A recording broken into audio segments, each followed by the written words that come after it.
Hello and welcome to the Middlest, our Patreon-only show where we talk about the episode with the exact middle user rating. We want to see what this show looks like at its exact average because every show has highs and lows, but spends most of its time in that big middle. Today's episode is Season 6, Episode 6, True Q. It was the first of apparently 3 Q episodes this season. They went hard on Q this season. As a child, I mentioned this in the main episode, I was always very excited when it was a Q episode. I bet they all sat down and they like, that little Joey Fink, we got to make this for him. Let's make 3 Q episodes in this season. I mean, they did go into Star Trek The Next Generation with like, we got to do stuff for the kids. I mean, that's why Will Wheaton was there. Will Wheaton was a kid at the time, and he was there to be kind of the kid character for kids. So there was a sense of like, we're making the show partly for the kids. Which is something we didn't talk about in the main episode, but I guess we will talk about it when we do the Littlest. But this show has a broad audience. Well, because it just does so many different... Think of the difference between these 3 episodes. They're all just trying very different things. They almost could be from different shows, but that was sort of the beauty of The Next Generation, is because they were all one-offs. And a lot of times one-offs based on just like spec scripts sent in. There is this sense of like, we'll try anything. But let's get to what True Q is about. In this episode, a young woman coming aboard evidences superhuman abilities and is investigated by Q, who claims she is also a Q. Yeah, so we have this young woman played by the older sister from the Wonder Years, dressed kind of like the host of a like 80s aerobic exercise video, kind of in spandex, pink spandex. And she can do magic.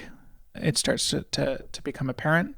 And Q shows up. Q, if you don't know, if you haven't been involved in watching Q episodes before, Q is an alien who basically is indistinguishable from a god. He has all of the powers and knowledge of a god.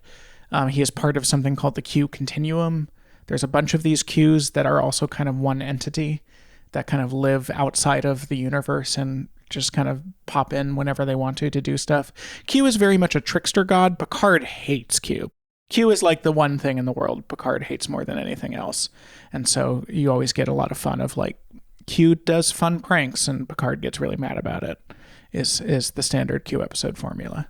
Yeah. So this episode, the intern comes in. Her name is Amanda, and she's getting started. And she's... A fun fact, in the original script, she was named Samantha because of Bewitched. Because of Bewitched. And she looks a little bit like Elizabeth Montgomery. And when she first does her first bit of magic, it feels very Bewitched. Like first thing out of my mouth was, "Ooh, she's a witch."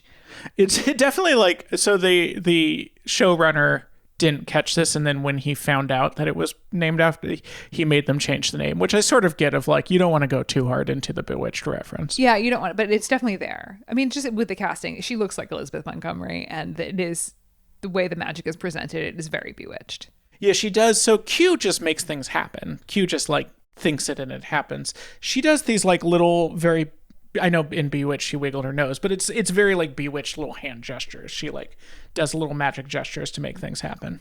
The first time the magic is presented, we're not sure what's going on. She's talking, Riker's showing her to her room and talking about how she misses her dogs. And then Riker leaves, the camera cuts back, and the room is just full of puppies.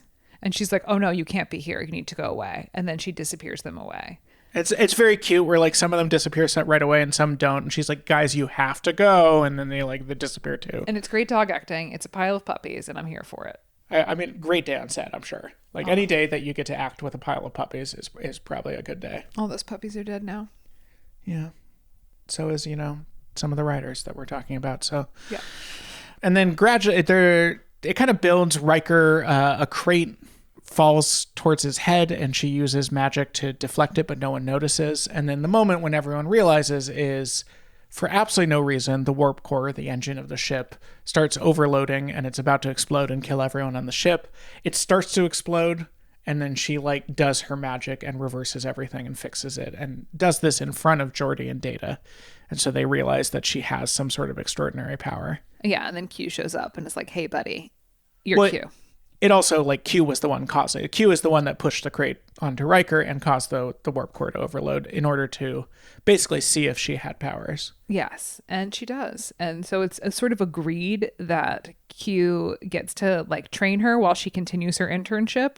It's one of these things you can't say no to Q. You literally can't because there's no way to stop him. So they kind of are, they have to just go with it because what else are they going to do? And it's creepy as hell. He's like her teacher and he's like always like kind of behind her, like breathing down her neck. And it's like very... I think that's just kind of how Q interacts with everyone on the show. But she's like a young woman and yes. he's like an old dude, not an old dude, but like he's probably my age, but he's like a dude and just like it's just, yeah, dominating her and being too physically close with her for comfort. Yeah, there's a lot of like whispering in her ear and while he's like behind her, like in the ghost pottery scene. Yeah, it's creepy as heck. And if I was directing that show, I would have done that differently.